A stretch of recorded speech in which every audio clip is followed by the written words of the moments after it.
Exalt his name together. Come on, we've come into this place to worship him and magnify him because he's worthy. Yes, you almighty, I'll praise your name. I will lift my hands, I'm not ashamed. No rocks will cry out, I proclaim. He's so worthy. You got to watch what you do when you make a vow to God. Everything that look good ain't good. And the world looks good. The world is pleasurable. But there's some consequences of hanging out with the wrong people. Because, see, the world see the same anointing and they don't understand it. At home, they're jealous of you. They were jealous of Joseph. Joseph had the anointing, but he didn't really know how to handle it. He was his daddy's favorite. He had favor. And when you got favor, siblings they can't understand why you love me better than you love him. It ain't about that. It's about favor. It's about God's divine will. And when you suffer in God and believe God and trust in God, God gives you an anointing that's above. He was anointed. The difference, Jesus knew how to use his anointing. But when it comes to us, we have a little problem with it. We have a little problem with the anointing that God gives us, and people having a problem with people that are anointed. Because we feel as though the person that has it has not earned it, and it ought to be ours. I'm talking about this treachery in the house.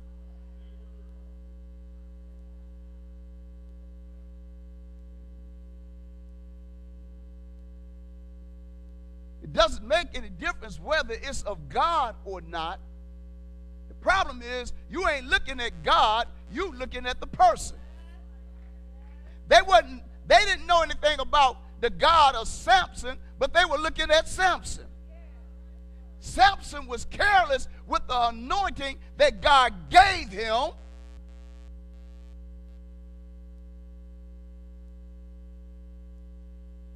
But they were upset with Samson because of the God that was working in him. Then shall they deliver you up to be afflicted, and shall kill you. Now you can kill with more than a gun or a knife. You can kill with your tongue. Most people that's going to hell for murder will not be with a gun, a baseball bat, a razor, or a knife. They're going to hell as being a murder because they murdered people with their tongue. Character assassination is the worst kind of death you can have. It surpasses dying of cancer or any disease or being in a bad car accident. It is the most diabolical way to kill a person. It's to take them apart based on their weakness. And every person sitting here today, you might think you ain't got none, but you got ample, and the devil know them. The devil knows them. The Bible said that he entered into Judas. He entered into Judas to get to Jesus. because Jesus was anointed and Satan had lost his. I'm talking about treachery in the house. And how do you get rid of it? God had a house before he created this house. He had a family before we became his family. There was a world before this world. There was an earth before this earth. And it came tumbling down for the simple fact that there was treachery in the house. Whatever happens, send me. You got to know what you're talking about when you say, Lord, send me. Because when God sends you for something, I'm already letting you know they're not going to like you. They're going to plot against you. They're going to look for ways to see you fall. Because it ain't you, it's me that they're really angry with. Because I wouldn't give them what I gave you, and they mad because you one of my favorites. That's right, honey. All the stuff you've been going through, it ain't nothing but they mad because you one of God's favorites. And there's an anointing on your life. And a whole lot more of you all in here. But the difference is some of us going to take it and stay in it, and some of us won't. How did they overcome it? You got to be under the blood. You got to be covered. You're not going to overcome the hell that people going to put on you unless you covered in his blood. And to be covered in his blood, you got to trust Jesus. I heard the Sunday school lesson this morning. What's the difference between belief and trust? Anybody can say, I believe, but it takes a real person to trust. That means to put your hand, put your life in somebody else's hands. And Samson put his life in somebody else's hands. You can't trust everybody. You can only trust Jesus. Treachery in the house and how to get it out.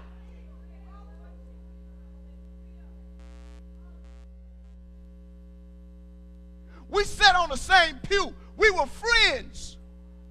We looked for one another when we got to church. We went to the grocery store together. We went to the movies together. We had our children together. We were best friends. My money was your money. When you didn't have a place to sleep, you could come to my house. I didn't have a place to go. I could go to your house. See, this is why I can't hold the folk that talk about they were hurt in the church. That ain't nothing new. You got more folk hurting in the house than hurting at church. You got to learn, and I know it's a term, people say get over with, but how do you get over it? You get over it when you covered under the blood. See, if the blood can't do it, can't nothing do it. We've been holding on to junk. We've been holding on to what folk did to us. Who took mama's silver when mama said I could have the silver? Who took the bed set when daddy said I could have it? Who took the tools?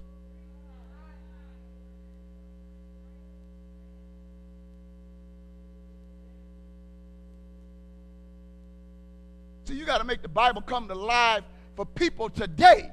What is this saying for me today? In the last days, treachery is going to happen, and look for it in all the unfamiliar places. Nothing should catch you by surprise. And you got to understand, if they ain't messing with you, you got to learn how to pray for folk that's in it. Because your turn coming. And I believe me, you might not think it, but you're going to want somebody to pray for you.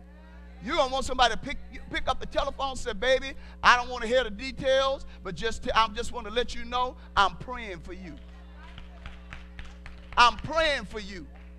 You don't have to go into a lot of junk. You don't have to say what's being said about you. Just don't tell them, well, you know they said this. Well, you know, no, they don't need to hear that stuff. It's already hard enough. And especially when some of it might just be true. We ain't saying that it's a lie. We just saying treachery. Some people think because it's the truth, it's all right. But the truth can be treacherous.